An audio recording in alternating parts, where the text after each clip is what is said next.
Verdade, imparcialidade. Começa agora o programa A Hora da Verdade. A apresentação Carlos Frederico Gomes. Olá, estamos um dia depois do amanhã do dia 7 de outubro. É importante a gente entender que essa eleição, ela trouxe uma lição para o político brasileiro, principalmente para o político brasileiro. E pela primeira vez essa lição quem dá é o eleitor. Nos anos anteriores, o eleitor que recebia uma lição e era conduzido de uma forma errada, né, de acordo com o interesse dos políticos. Dessa vez foi justamente ao contrário. Grandes figurões da vida pública deixaram o Legislativo, deixaram o Congresso Nacional. Alguns tentaram até se salvar, mas não conseguiram, como é o caso do Agripino Maia, que era senador pelo Rio Grande do Norte, desceu a condição de deputado federal e não conseguiu se salvar mesmo assim. Mas não foi só ele não, Tião Viana, do PT do Acre, Romero Jucá, do PMDB de Roraima. Romero Jucá que a vida toda, mais de 30 anos no Senado, sendo líder de governo em todo mundo, não importa quem seja o governo. Lobão, que era 20 anos de senador, lá, mais de 20 anos de senador, ligado ao Zé Sarney, rodou. E junto com ele levou o filho do Zé Sarney, o Zé Sarney filho, candidato pelo PV, também a Senado, e rodou também. Aí Garibaldi Alves fez companhia a Agripino Maia, era senador pelo Rio Grande do Norte também, do PMDB, não foi reeleito.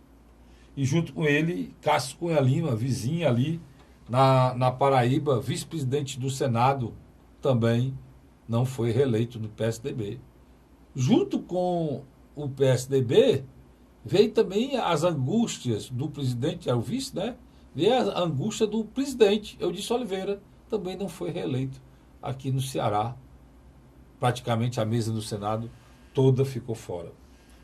Aí veio Roberto Requião, a ex-presidente Dilma, Roberto Requião do Paraná não foi eleita, a ex-presidente Dilma não foi eleita por Minas Gerais, e o Lindenberg Farias não foi eleito pelo Rio de Janeiro. Só alguns, né? São muitos outros. Mas eu estou dizendo tudo isso para dizer o que para você? Que eu disse várias vezes aqui que essa eleição ia ser atípica, e ela foi o que aconteceu de mais espetacular nos últimos anos. Fiquei muito feliz porque algumas coisas aconteceram na vida brasileira e parece que a gente vai voltar a ter um pouco de esperança. Há uma luzinha no fim do túnel. Apesar dessa briga, né, que existe hoje no segundo turno, que passa todos os limites, já tinha falado sobre isso aqui, e parece que vai piorar, mas a resposta do eleitor brasileiro ao Congresso Nacional é simples. PT, PSDB, PMDB, os partidos que praticavam aquela política nojenta do toma lá da cá, do esquema, foi rechaçado. Foi colocado de lado.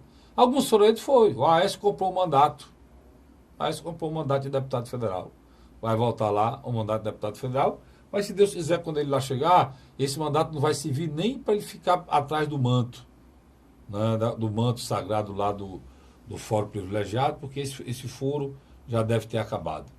Mas é importante a gente lembrar o seguinte, o recado foi dado. O povo brasileiro não aceita mais as práticas políticas que vem sendo feitas há anos. Não foi feito agora não, vamos ser bem sinceros. Já lá atrás o Fernando Henrique comprou a reeleição dele. Então isso não é novidade. O problema é que agora deram uma de aloprado, né? E exageraram na dose, o seu Lula exagerou na dose, e de lá para cá a classe política pensou que podia fazer tudo. Mas não pode. Existe centenas de políticos presos, milhares de pessoas, políticos e empresários presos, ainda estão presos, e cada dia se prende mais. Hoje foi preso Marcondes Perillo, foi dar um depoimento. Quem é Marcondes Perillo? Simplesmente ex-governador, meu irmão, de Goiás, 2 vezes, foi senador da República, ex-governador de Goiás 2 vezes preso, na hora de um depoimento. E por aí vai. É preciso se entenda que o momento requer homens de bem. E o momento requer novas práticas. É importante a gente lembrar isso. Outro lado importante dessa eleição, e ficou marcado para mim, foi a força e a politização do eleitorado do Ceará. O Ceará deu uma demonstração de como um eleitor deve se conduzir. Eu fiquei muito orgulhoso com isso. O governador, que tinha 85% de aceitação, teve quase o mesmo tanto de votos.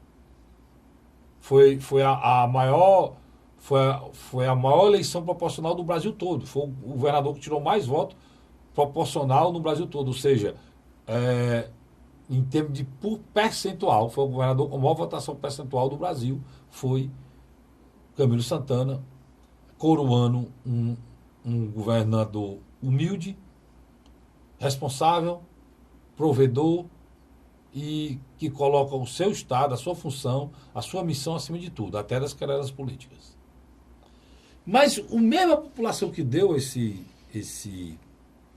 salvo-conduto, essa carta em branco ao governador, dizendo que ele é o cara, que ele pode fazer o que quiser, que ele tem o respeito e o carinho da população, foi o mesmo que disse para o governador: a gente não aceita pessoas como o senhor quis ajudar o Eunício, não. O governador quis ajudar o Eunício por gratidão, e o povo brasileiro disse ele não. O povo cearense disse ele não. E o Eduardo Girão, que foi eleito no lugar do Eunício, talvez foi a coisa... Talvez até ache que esses votos sejam dele, e foram deles, mas primeiro pela rejeição é o Eunício. Isso, o capitão Wagner disse isso claramente. Primeiro, não aceitar a rejeição é o Eunício. Não aceitar o acordo, né, que foi feito, não aceitar o que o Eunício fez, que ficou flutuando entre a situação e a oposição, apoiou o impeachment, depois apoiava o Lula, ninguém dá para entender nada disso, né? E esse velho procedimento político foi rechaçado pela população. E como não era Eunício, tinha que escolher alguém, e escolheu Eduardo Girão, que era um cara bom gestor, bom empresário, e tinha muitas práticas na ajuda diária de pessoas carentes, e isso valeu para que a escolha recaísse sobre ele. E Eduardo Girão, parabéns, hoje é senador da República. E o ponto alto, o governador Cid Gomes teve a maior votação da história política do Ceará, dado a um cargo legislativo, né? A maior votação foi a do senador, foi a do ex-governador e hoje senador Cid Gomes. Isso é importante ser ressaltado, coroando o trabalho dele de 8 anos como governador. E, por último, Ciro. Ciro conseguiu fatos espetaculares. Primeiro, conseguiu de novo ganhar no Estado. Não é normal, não é normal. O único lugar do Nordeste que o Haddad não ganhou foi no Ceará. O único. Ganhou todos os estados, menos no Ceará. E Bolsonaro aqui foi o único lugar que o Bolsonaro ficou em terceiro. Para você ver. Para você ver. Os outros lugares todos ele foi o segundo ou o primeiro. O Ciro conseguiu ganhar no estado dele, o Alckmin não ganhou no dele. O ex-governador do Paraná também não ganhou no dele. Ciro, dos candidatos presidenciáveis, só Ciro ganhou no seu estado. Álvaro Dias não ganhou no Paraná, Alckmin não ganhou em São Paulo, e quem ganhou no seu estado foi quem ganhou no seu estado, claro, o Bolsonaro, mas não ganhou só no estado, ganhou no Sudeste todo, ganhou no Centro-Oeste todo, ganhou no Norte todo. Mas o próprio Haddad não ganhou no estado dele, São Paulo, perdeu em São Paulo. Então, o Ciro conseguiu que o candidato a governador dele tivesse a maior porcentagem do Brasil, de maioria, o irmão ser o cidadão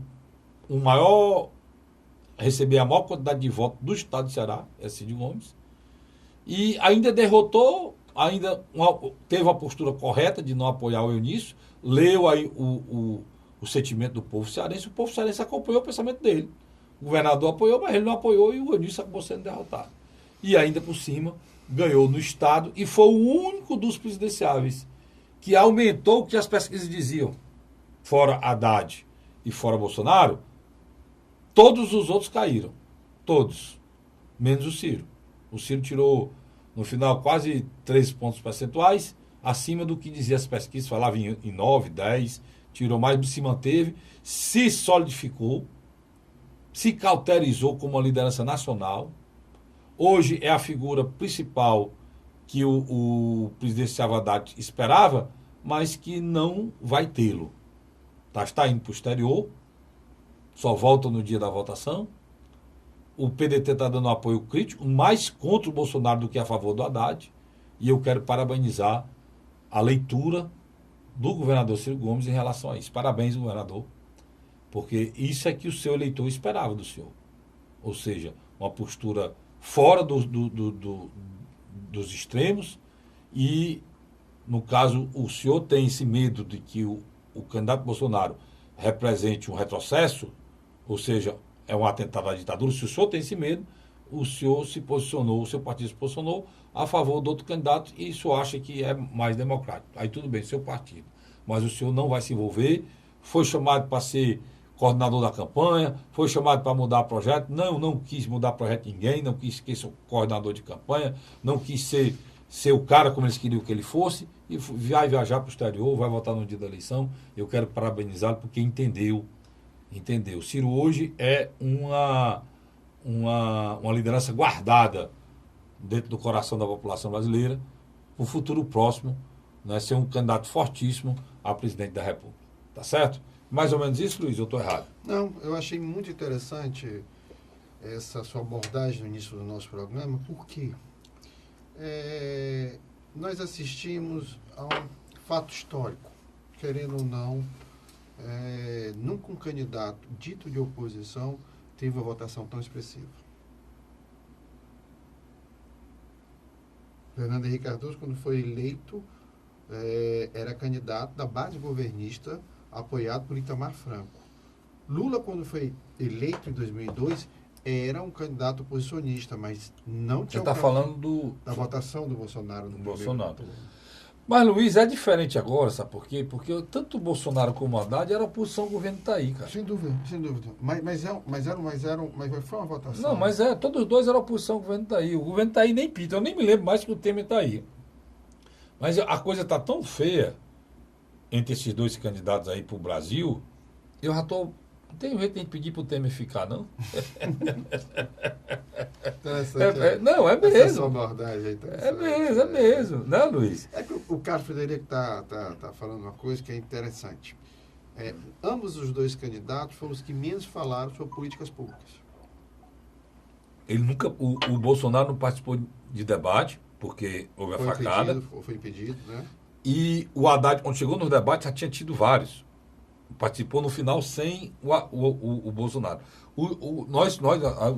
A sua lembrança é muito boa, Luiz. Nós terminamos a eleição de primeiro turno, que os dois caras que ganharam não debateram nada. 70% dos votos. E não debateram nada. Mais de 70% dos votos. E não debateram nada. Quer dizer, chegou lá os dois mais rejeitados, os que têm a maior rejeição, e não debateram nada. E o Brasil está dividido. Houve a atentado do Bolsonaro, já houve a morte desse... O candidato que mais debateu não chegou a ter 5%. E o candidato que tinha um tempo ínfimo, pequeno, mas que representava toda essa não radicalização da política, que foi Ciro Gomes, se tivesse tido um empurrão, se tivesse tido uma ajuda, uma compreensão... Nós vamos já fazer de um por um. Só lembrando, só como a gente está falando aqui da intolerância, a gente iniciou, só para lembrando, houve o atentado do Bolsonaro e agora na Bahia houve a morte de um capoeirista. Que estão querendo tentar ligar que foi uma discussão política, estava embriagado, e o cara que assassinou por questão política e estava a camisa do Bolsonaro. O Bolsonaro, inclusive, disse que ele não tem como segurar milhões de eleitores, que tem razão, não dá para fazer isso não. Mas é importante, e aí que eu quero dar um recado, vamos entrar nesse assunto, a gente entrou ramificado, depois a gente vai analisando de um por um, Luiz. Mas é importante te lembrar, eu quero sua opinião sobre isso. Qual a postura que o Haddad e o Bolsonaro tem que ter nessa rivalidade que está chegando dentro de casa, que está chegando dentro das escolas, que está chegando na universidade, que está nos bares, que está em todo canto? Eles têm responsabilidade sobre isso, cara. Acho que eles deveriam moderar o tom, né, para que o Brasil, nesses 20 dias, e depois disso, principalmente, o Brasil possa sobreviver a esse apartheid. Ou estou errado? Não está errado não. Mas o que está acontecendo também, por outro lado, é que, querendo ou não, já existe até mesmo o sentimento dentro dos eleitores do Fernando Haddad que é apenas uma eleição publicitária. Quase certo a vitória de Jair Messias Bolsonaro. Vamos até me lembrar de uma coisa. Pois se for assim, ele devia maneirar o pé, né? Porque, já que assim, aconteceu na história do Brasil recente. Vamos do Collor para cá. Algum candidato foi para o primeiro turno e perdeu a eleição? Não. Ganhando? Não. Hein? Não, historicamente não. Pois é, justamente isso eu quero. Então, só para você que é eleitor do Bolsonaro. O único caso, assim, na história eleitoral do Brasil foi um prefeito chamado Roberto Magalhães, se elegeu em 96 em Recife, foi para a eleição em 2000, no caso a reeleição, tirou 49% dos votos. Foi o segundo turno contra o João Paulo. E o João Paulo conseguiu derrotar ele no João segundo Paulo turno. Cunha? Não, o João, exatamente, de Recife. E conseguiu derrotar ele, repetindo os mesmos 49% do primeiro turno. Mas é um caso, assim... Não, eu estou lhe perguntando, vamos a nível nacional. Vamos lá, a nível nacional. Não, eu estou explicando que mas você tem memória... de 2 turnos... Só teve esse caso. Só teve esse mas caso. Só para situar aqui na cabeça do eleitor, você tem memória boa? Primeira eleição, presidente, Fernando Collor e Lula. É o Lula com 17 e o Fernando com 32. Terminou como? Fernando Collor presidente. O Fernando Henrique Cardoso ganhou 2 eleições seguidas, 94 e 98. Pronto. Lula, logo depois de sair o Itamar assumiu, aí o Fernando Henrique ganhou 2 seguidas, todas as duas ele foi, uma ganhou no primeiro turno, né? Todas as duas no primeiro turno. Todo no primeiro turno, pronto. Em 2002, o Lula, como candidato de oposição, vence no primeiro turno e amplia a vantagem no segundo turno. Em 2006, é interessante, o Geraldo Alckmin, candidato do PSDB, vai ao segundo turno, mas quando termina o segundo turno, tem menos votos do que teve no primeiro turno.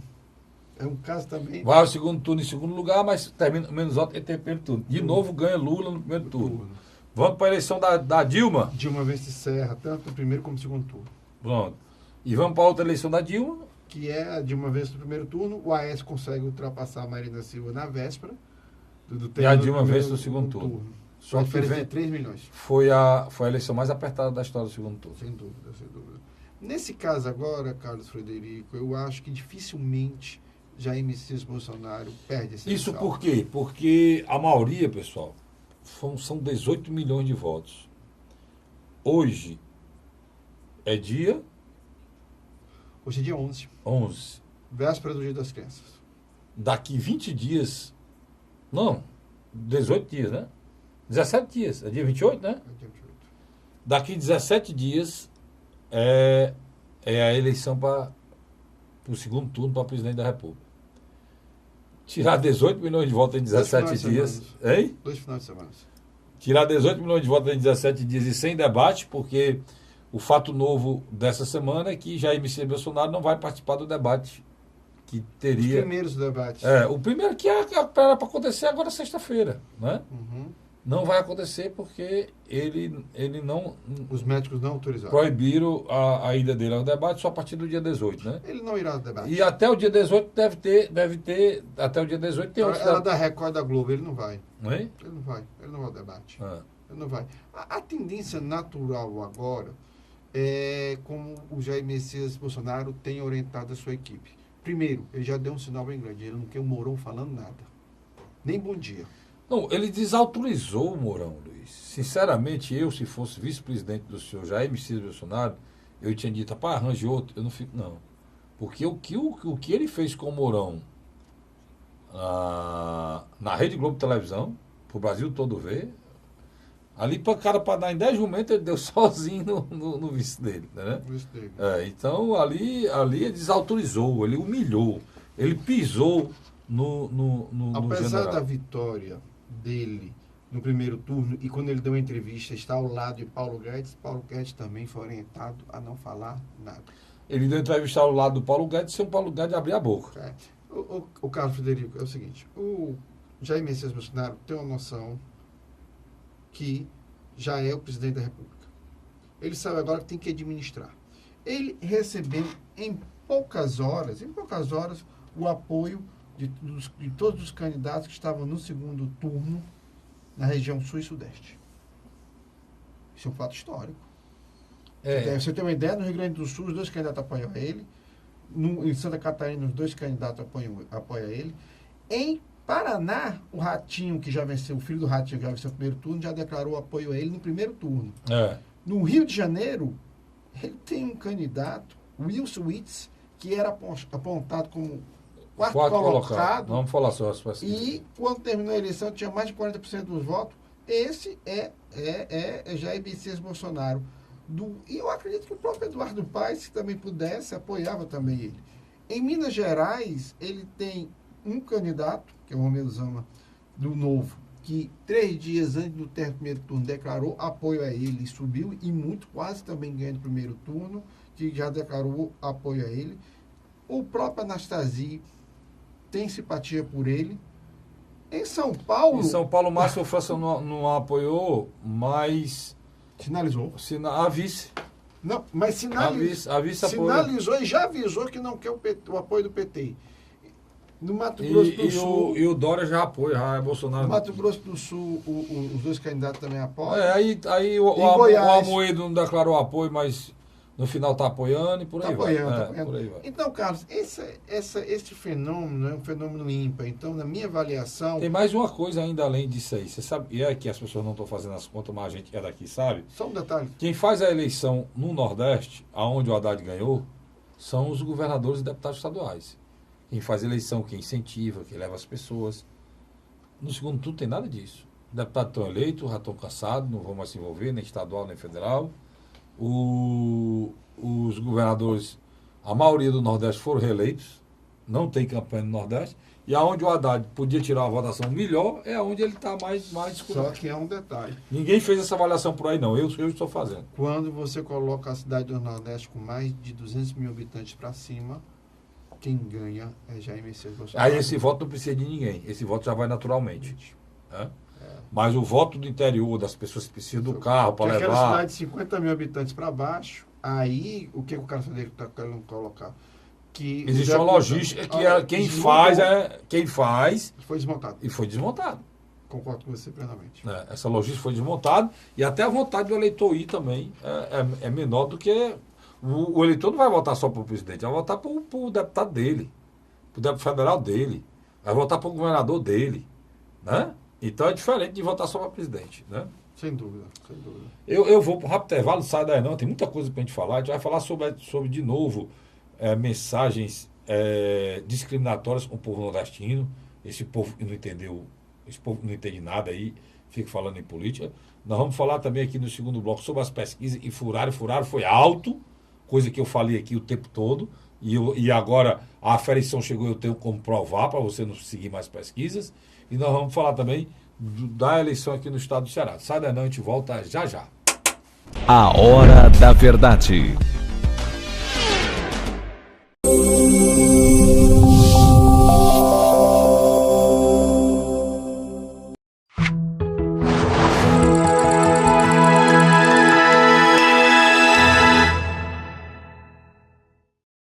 A Hora da Verdade. Estamos de volta com o segundo bloco do seu programa, do meu programa, A Hora da Verdade, na sua TV+, canal 15 da Multiplay, e na sua Litoral TV, quase não sai, Litoral TV, canal 5 da NET, tá certo, meu irmão? E quando a turma procurava TV Litoral? Aí não achava. Aí não achava. Não achava. Mas se pensasse um pouquinho, deve ser essa aqui, que é a TV Litoral. Litoral na NET? Na Litoral TV na NET, canal 5 da NET. Luiz, cara, de novo, as pesquisas, né? As pesquisas davam aqui o senador Eunício eleito no Ceará. O caso mais emblemático, fora do senador Eunício, é da ex-presidente Dilma Rousseff. Nós conversávamos nos bastidores, na última quinta-feira, nós fizemos um programa com a irmã dessa, que eu dizia, Carlinhos, como é que a gente vai dar a notícia na próxima semana que Dilma Rousseff será a senadora pelo estado de Minas Gerais e com uma votação razoavelmente grande? Como é que vai ficar a teoria, se houve golpe, não houve golpe e tal?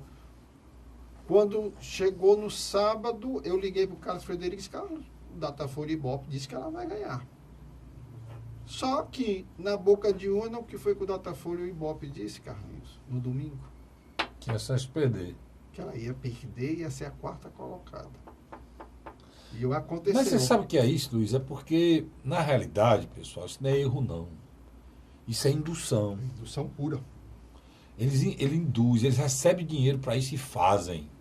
Isso é um fato. Eu vou pedir outra licença a você. Eu, Carlos Frederico, na semana passada, nós brigamos. Eu disse a mesma coisa. Deixa eu agora falar, são 10 segundos. Eu, Carlos Frederico, brigamos porque tinha saído 2 pesquisas do Ibope Verdes Mares e tinha saído uma pesquisa do jornal Estado. E eu conversando com ele, disse, não tem como. A diferença entre o segundo e o terceiro colocado é muito grande. É ampla pesquisa pelo Jornal Estado.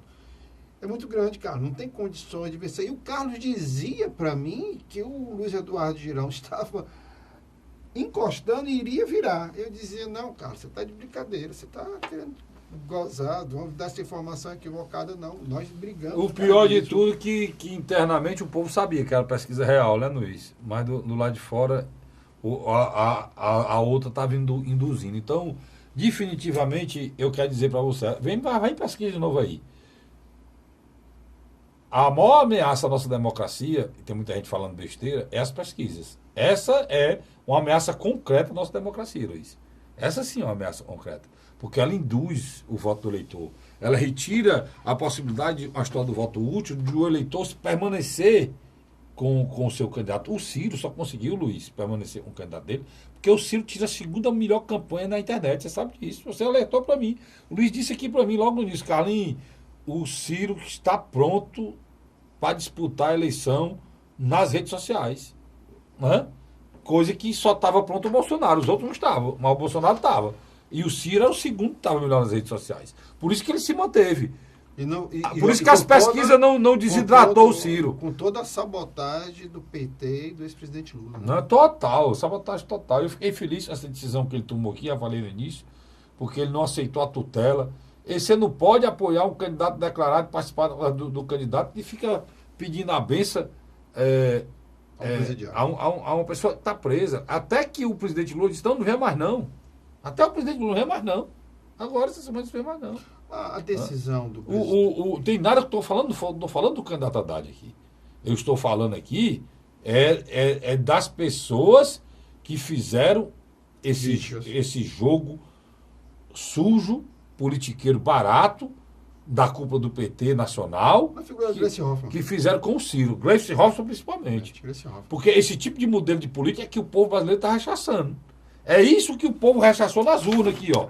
Essa quantidade enorme de pessoas que perderam o mandato foi justamente por esse tipo de política. Entendeu? Ela foi eleita. Deixou de ser candidata ao Senado, porque sabia que perdia, e comprou o mandato de deputado federal. O presidenciável Ciro Gomes, ele está fazendo aí uma estratégia que, no primeiro momento, cria uma série de dúvidas para a cabeça do cidadão eleitor. Mas ela é simples e objetiva. A primeira meta dele, ele delimitou um espaço, um campo. Ele não vota no Jair Bolsonaro. Como ele não vota no Jair Bolsonaro, ele não quer votar branco e nulo. Ele escolheu fazer um apoio crítico. Olha o tempo que o PDT usou. É uma coisa nova na política brasileira. Um apoio crítico. Vai pegar agora. Um apoio crítico, na qual ele faz a indicação do voto a Fernando Haddad, mas, ao mesmo tempo, literalmente, não apazigua os eleitores mais radicais ciristas que acreditam que não chegaram ao segundo turno em função do boicote do PT e do ex-presidente Lula. E isso, na minha avaliação, é perca de massa eleitoral para Fernando Haddad, principalmente no Sul e Sudeste e regiões do Nordeste, principalmente nos grandes centros urbanos. Por exemplo, o Ciro foi o segundo colocado em Natal, aqui vizinho a gente. Quer dizer, o Ciro teve uma boa votação na região do Nordeste, como também na região Norte. Então, onde é que eu quero chegar? Ele, na minha avaliação, quer se tornar um líder a partir do dia 1º de janeiro de 2019, credenciado moralmente para combater o futuro presidente eleito, Jair Messias Bolsonaro. Essa é a minha visão simples e objetiva. E outra coisa, o Ciro sabe que há uma possibilidade do antilulismo ser tão forte, que ele não quer estar perto do Fernando Haddad caso a derrota seja maior do que o previsto. Aqui, a pesquisa saiu agora da Datafolha. Vamos lá. Tá falando de pesquisa. Datafolha para presidente, votos válidos. Bolsonaro, 58. Haddad, 42. Seus votos válidos, né? Então aí dá 16%, né, Luiz? Diferença aí? 16%. Nos votos totais, Jair Bolsonaro do PSL tem 49% e Haddad tem 86%. A mesma coisa que terminou a eleição, né? 49 a 86, foi terminou a eleição? Foi isso? 46 a 27. Não, foi 46 a 27. 27 a 28. Mais ou menos parecido com o que terminou. Aqui está diferente, 49 a 86. Pesquisa a primeira do Instituto no segundo turno. O Datafolha divulgou nessa pesquisa, nesta quarta-feira, o resultado da primeira pesquisa do Instituto. O levantamento foi realizado nesta quarta-feira, dia 10, e tem margem de erro de 2 pontos percentuais para mais e para menos. Nos votos válidos, os resultados foram os seguintes. Jair Bolsonaro, 58, Fernando Haddad, 42. Nos votos válidos. Para mim, isso é uma eleição já definida. Definida. Isso aí você... Para calcular os votos válidos, são excluída a amostra dos votos brancos e nulos e os eleitores que se declaram indecisos. O procedimento é o mesmo utilizado pela Justiça Eleitoral para divulgar os resultados oficiais da eleição. Para vencer no primeiro turno, o candidato precisa de 50% dos votos mais um voto válido, né? Nos votos totais, os resultados foram os seguintes: Jair Bolsonaro com 49% e Fernando Haddad com 36%, 8% de nulo e branco, né? Eu estou aqui neste meio, e 6% não sabe. Eu sei, mas eu vou votar aqui no branco, né? Entendeu, Luiz? Os principais editoriais jornalísticos já dão certo a vitória de Jair Messias Bolsonaro. Tanto que quase quando você assiste um programa à noite sobre as eleições, eles pouco citam a figura de Fernando Haddad. 80% das menções são Jair Messias Bolsonaro. Quando você entra nos editoriais econômicos, já começa a se especular como é que vai ser as principais metas administrativas de intervenção na economia da equipe do Paulo Guedes. Isso é muito sintomático, Carlos Frederico.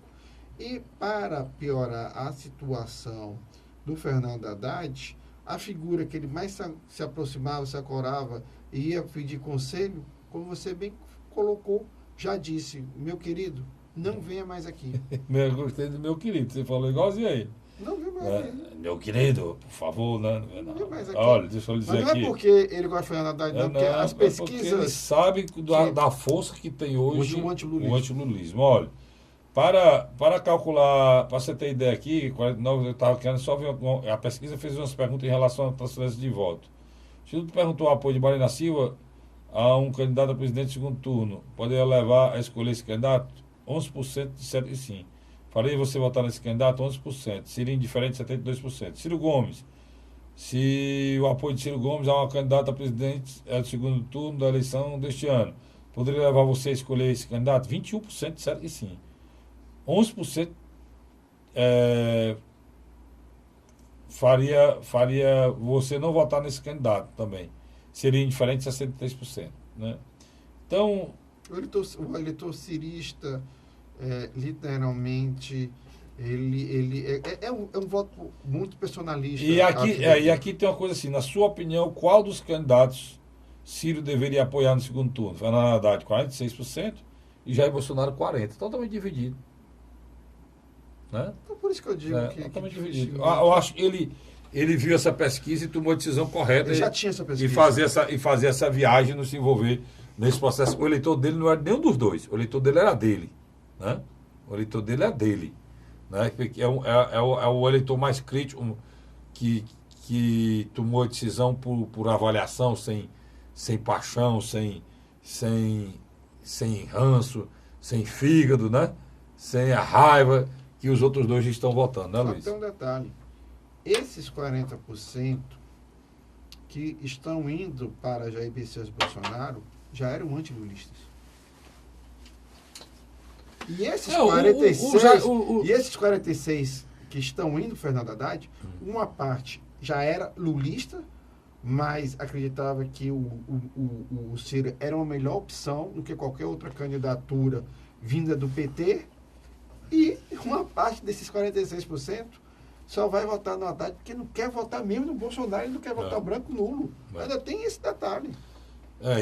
E a avaliação que a gente faz em relação a isso é que nós estamos por um caminho diferente, mas tem que ser respeitado.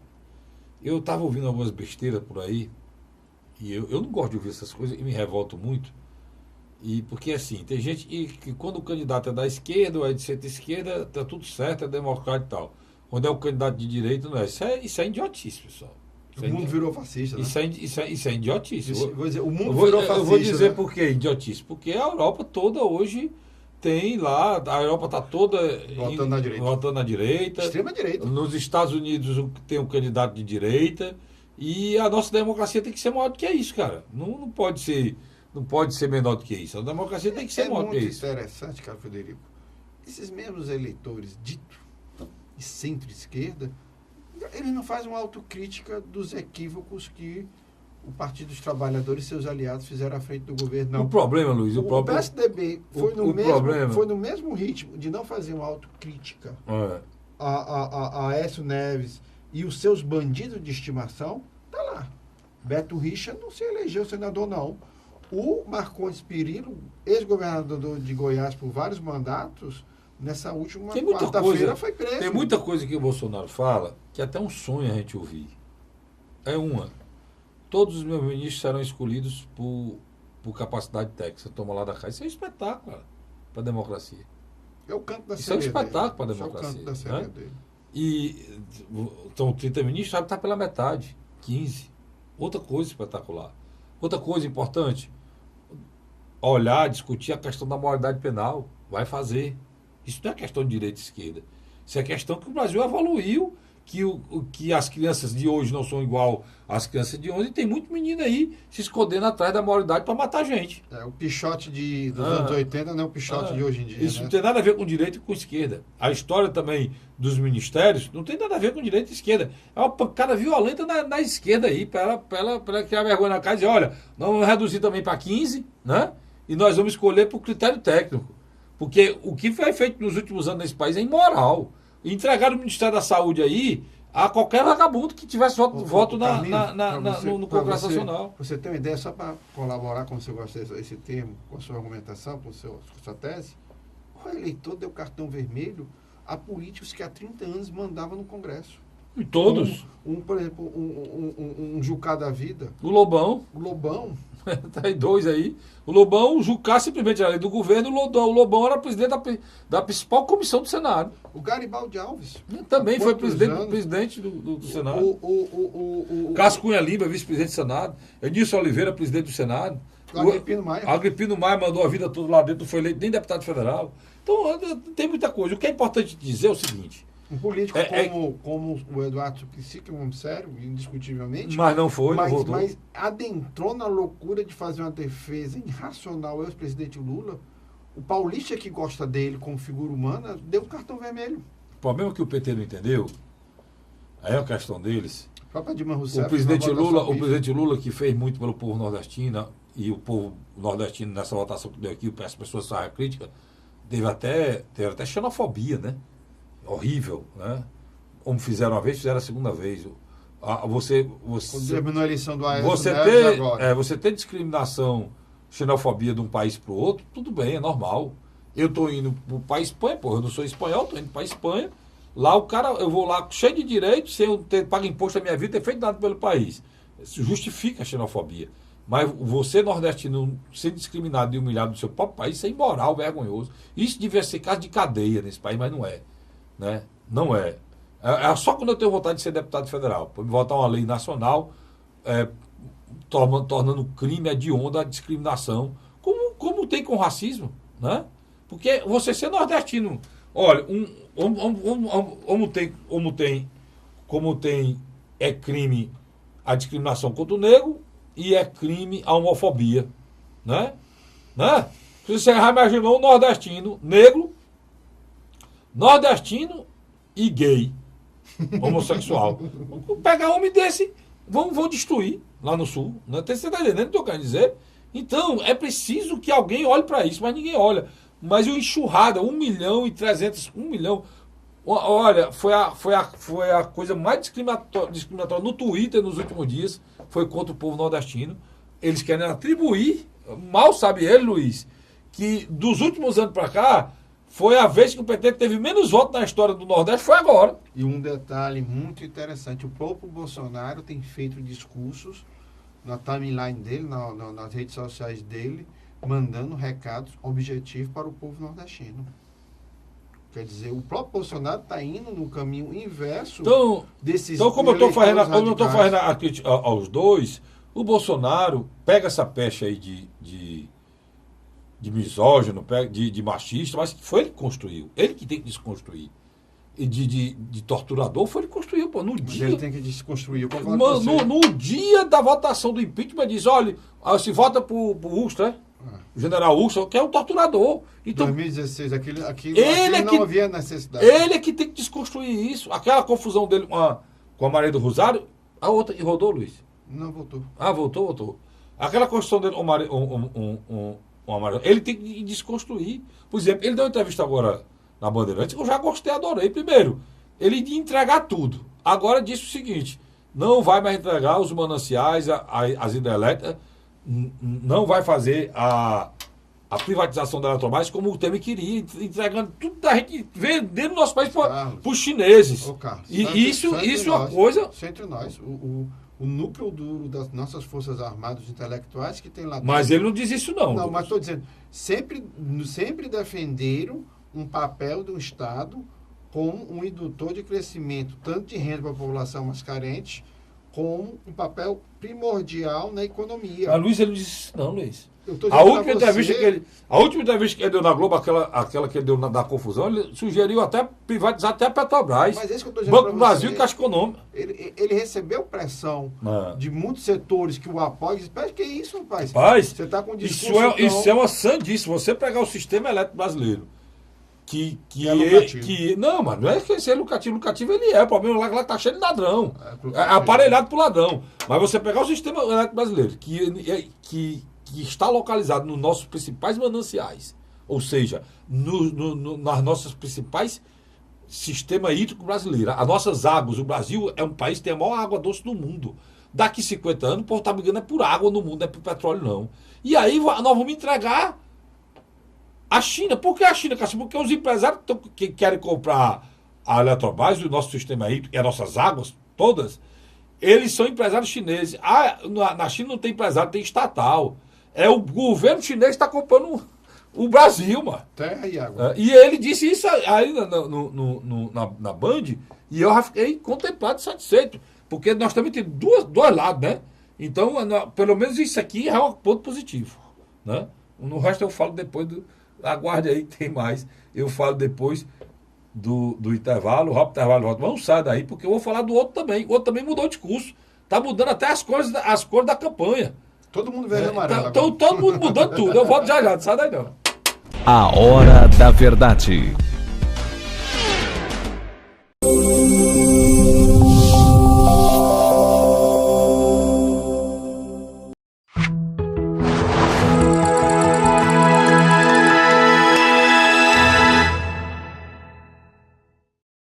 A Hora da Verdade. Estamos de volta com o terceiro e último bloco do seu programa, do meu programa, do nosso programa.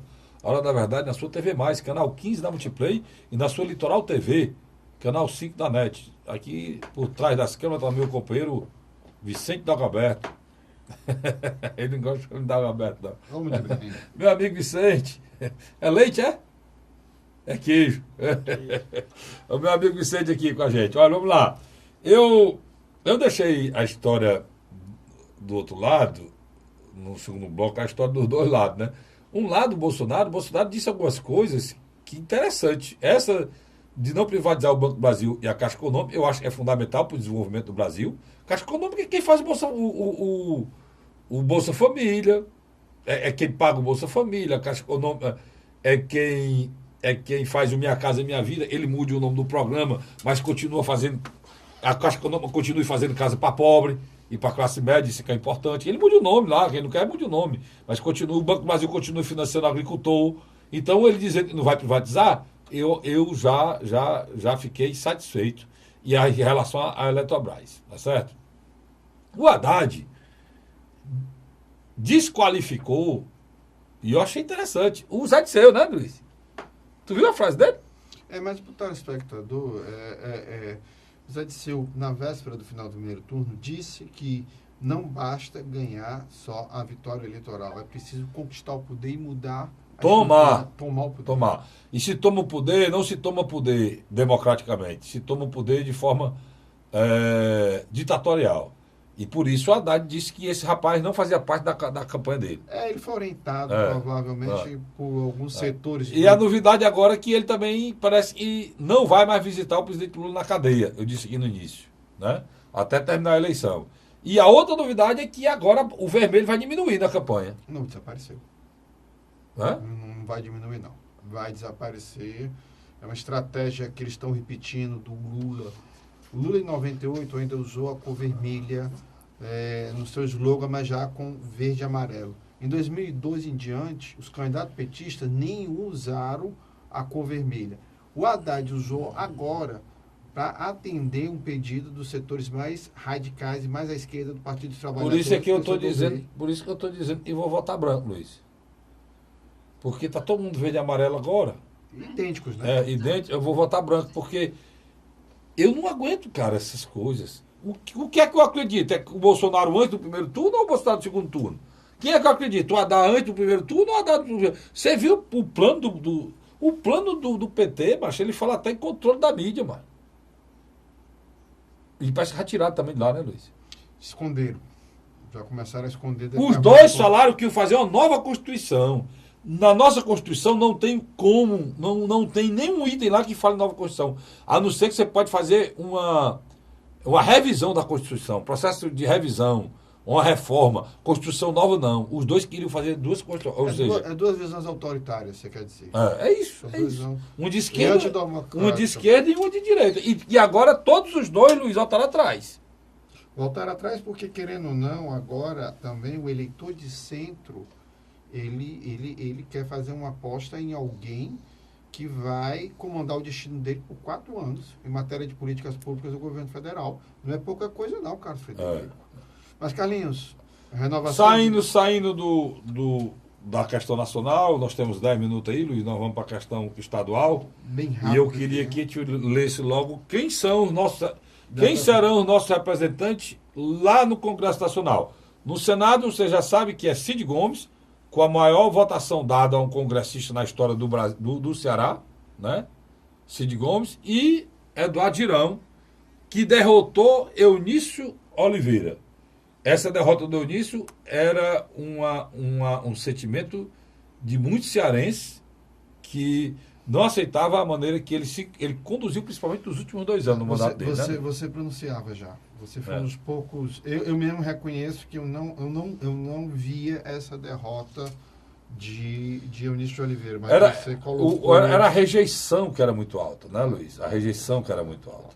Vamos lá. O capitão Wagner foi uma grande surpresa, mas já era esperado. Deputado federal eleito no Ceará, mais votado, capitão Wagner. 303 mil votos. Agora, para mim, a grande surpresa, indiscutivelmente, foi Célio Studas, do Partido Verde. Segundo colocado. 208 mil votos. Célio Studas, 208 mil. 85%. Lamento profundamente, tem em Fortaleza 208 mil pessoas. Não, ele teve 185 mil votos em Fortaleza. Lamento ter... O resto foi a região metropolitana. Fortaleza... Grande Fortaleza. Grande Fortaleza. Eu lamento profundamente. Me perdoe aí vocês, vão gostar do que vão dizer, mas não estou aqui para agradar. Estou aqui para dar minha opinião, estou para agradar. Lamento profundamente vocês.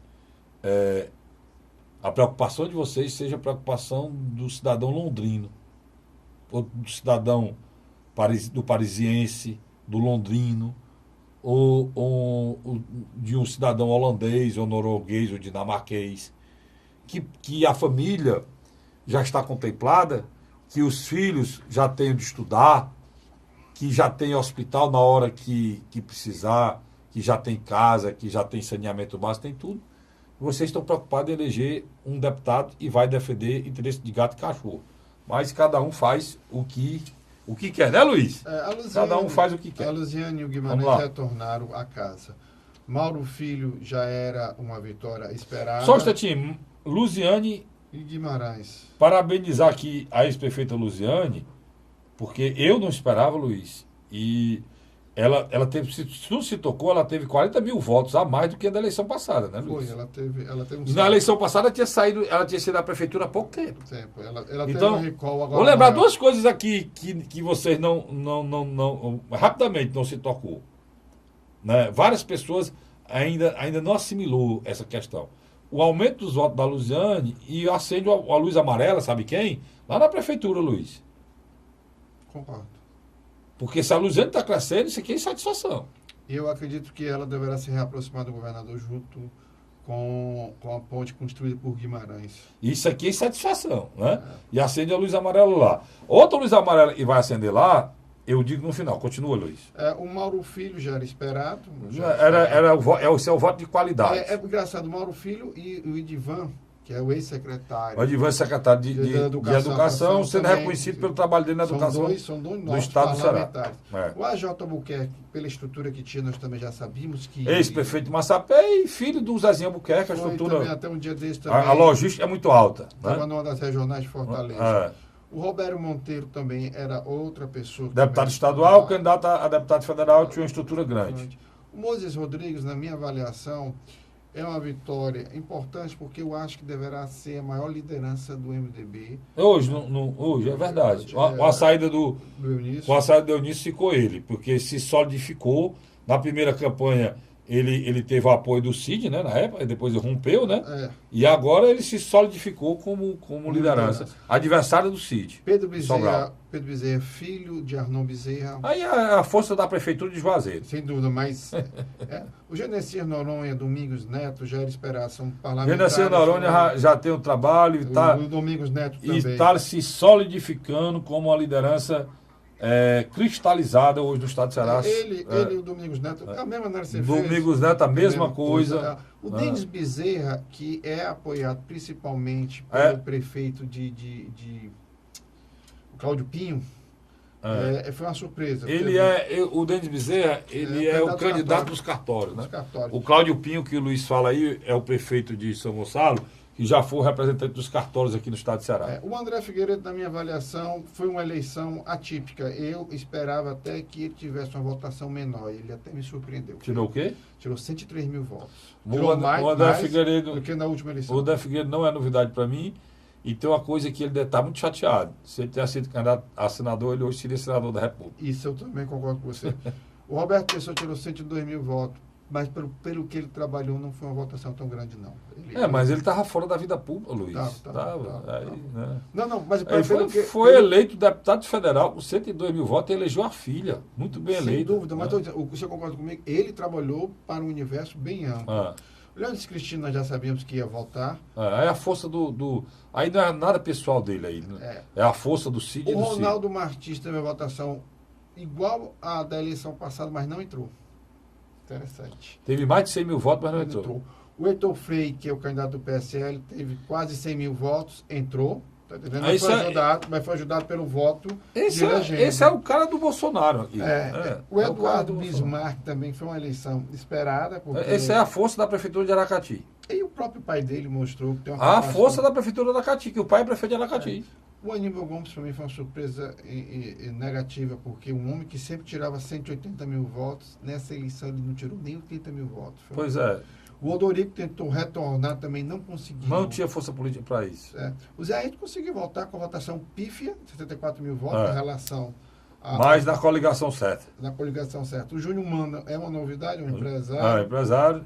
Com coligação de pequenos partidos, conseguiu entrar. E, para mim, doutor Jaziel, que será, na minha avaliação, junto com a sua esposa, doutora Silvana, os que vão comandar o Partido da República nos próximos anos. E a doutora Silvana tinha votações, vamos falar já, espetacular, o Josiel também. A doutora Silvana fez barba, cabelo e bigode. Vamos lá, meu querido. Ela e seu marido, hoje. O Adair Carneiro.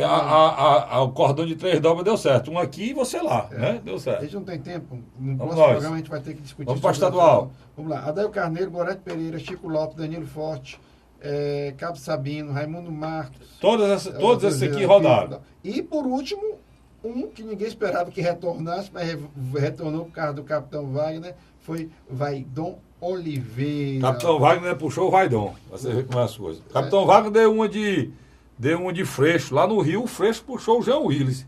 O Capitão Wagner puxou o Vaidon. Mas o Vaidon foi puxado pelo Moses Rodrigues e o Moroni, e agora foi puxado na eleição passada. Por falar em Moroni, a outra derrota para a Prefeitura, para o Roberto Cláudio e para o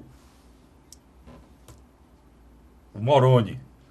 Com certeza. O seu filho não foi eleito, tirou a votação pífia, 50 mil votos. O Moroni tirava 200 mil votos, o filho tirou 50 mil votos. Foi isso? O Moroni sempre tirava em Fortaleza numa base de 240. Tirou 50 mil votos. Acenda a luzinha vermelha aí, vocês, viu, pessoal? Acenda a luzinha vermelha. Vamos lá. André Fernandes, na onda bolsonarista, foi Isso aí é mais votado, uma coisa que o povo vai ter que entender, que aí não dá para entender, não. Vai lá. O Queiroz Filho, que é o candidato ligado ao Roberto Cláudio, prefeito de Fortaleza, tirou 103 mil votos.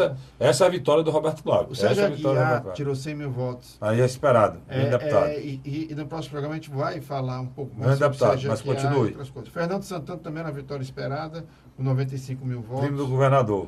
O Salmito também fez um trabalho muito grande. Presidente da Câmara, a gente já disse aqui, eu e você dizer que é eleito sem problema. O Romeu Aldigueri também é outra liderança que vem da região. Tomou aquela região de Granja, Camucim. Hoje é um grande adversário de uma pessoa que ajudou a criá-lo. Sérgio Aguiar. Sérgio Aguiar. E votações enormes. É uma cobra que o Sérgio Aguiar criou lá na região. Érica Amorim era esperada. Eu acho que. Érica Amorim é a força da Prefeitura de Calcaia. Não preciso dizer. Quem é Érica Amorim? Érica Amorim é a força da Prefeitura de Calcaia. E isso é de praxe em Calcaia. Calcaia já ele bota um filho. E o Zé Gerardo da Arruda era ele, a mulher, o filho e a filha, né? E agora tá aí o prefeito, tá botando a mulher, já vai botar o filho. Daqui um dia o prefeito vai botar um papagaio para ser candidato. O Moisés Braz era esperado, é uma liderança que trabalha muito com o agricultor. Moisés Braz, uma grande surpresa, parabéns ao Moisés Braz, tirou mais de 80 mil votos da população pobre do estado do Ceará, ele que é um petista da área rural. Continue, Luiz. Evandro Leitão era esperado, líder do governo. Esperado demais, líder do governo. Guilherme Landim. Votação espetacular. Guilherme Landim, um grande prefeito lá no Cariri, um prefeito espetacular, merece estar na Assembleia. O Bruno Gonçalves também foi uma outra grande surpresa. Jovem. Mil votos. Um jovem. E diga de passagem, a gente qualquer dia vai convidar o próprio Silvio Gonçalves, aqui o pai dele, prefeito, para conversar. Grande figura também. O Daniel Oliveira já era esperado. Já esperado. Tinha uma pelo menos isso, grande. Né? Já que o senador rodou. Né? O Zé Albuquerque, presidente da Assembleia, não, também. Pode continuar, Luiz, aí. Também era uma liderança esperada. Renato Rosendo foi uma surpresa. Nós estamos no final, não. Renato merecia voltar para a Doutor Sarto também foi uma votação muito boa. Eumano de Freitas retornou. Augusta Brita, sua amiga, retornou. Marcos Sobreira foi eleito. Aderlânia Noronha foi eleita. Leonardo Araújo retornou. Vitor Valim saiu de deputado federal. Estadual. Agenor Neto, que muita gente acreditou, eu pessoalmente acreditava que ele não retornava, mas voltou. Doutora Silvana cresceu a votação, vai junto com o marido comandar o Partido da República. Bora, finalzinho. Patrícia Aguiar era esperado no lugar do Domingos Filho. Fernanda Pessoa era esperado. Junto com o pai federal e estadual. João Jaime era também esperado. Doutor Ferre tem um eleitor cativo, Osmar Baquite. Para mim, a grande vitória aqui no meu amigo Tim Gomes. Tim, forte abraço. O vice-presidente da casa voltou, Tim Gomes. Jeová Mota, a força do Ferreira Gomes também ajudaram a voltar. O Nezinho Farias também. A força daqui da região. Antônio Grande, esse também era esperado. Fernando Hugo, para mim, foi uma grande surpresa. Muito bom ter voltado. Grande deputado. Aldic Mota teve uma quebra de voto, mas voltou. Foi uma vitória. Teve muita dificuldade. Pedrosa também teve dificuldade, mas retornou. Mas voltou com votação espetacular. Ele aumentou a votação. No Partido Grande. importante. Um abraço, meu amigo Pedrosa. Os Leonardo, dois Pedrosa. O Leonardo Pinheiro também, para mim, ele tinha sido eleito, depois não conseguiu ser reeleito, foi suplente, agora voltou. O Davi Durante, esse aí nós já sabíamos que ia votar. O meu amigo Lucílio Girão não voltou. O Nelinho, pelo PSDB, votou. E o nosso amigo Carlos Felipe retornou. Grande figura, grande Walter deputado. Cavalcante também voltou. O apóstolo Luiz Henrique é a novidade na minha avaliação. E um abraço especial ao seu amigo, a Cris do Sena. Pronto, pois é. Esse votou. A Cris, Carlos Felipe, fiquei muito feliz. A Cris, Delegado Cavalcante voltou com 25 mil votos, mas voltou. Voltou. Julinho. Foi na onda do Bolsonaro. O Julinho de novo, 25 mil votos e dentro. Julinho é um monte. O Niso. E por último, o soldado Noélio, que retornou com menos de 20... Não, que voltou, que veio... Não, saiu da Câmara, não foi para a Assembleia. Pronto, foi meio apressado, mas a gente deu o recado de todos. Onde for na próxima semana, eu vou analisar junto com o Luiz, voto a voto, candidato a deputado, todos os deputados estaduais do Ceará, tá certo? Obrigado pela audiência, obrigado, Luiz. Até a próxima. Eu volto na próxima semana, se Deus quiser. Até lá.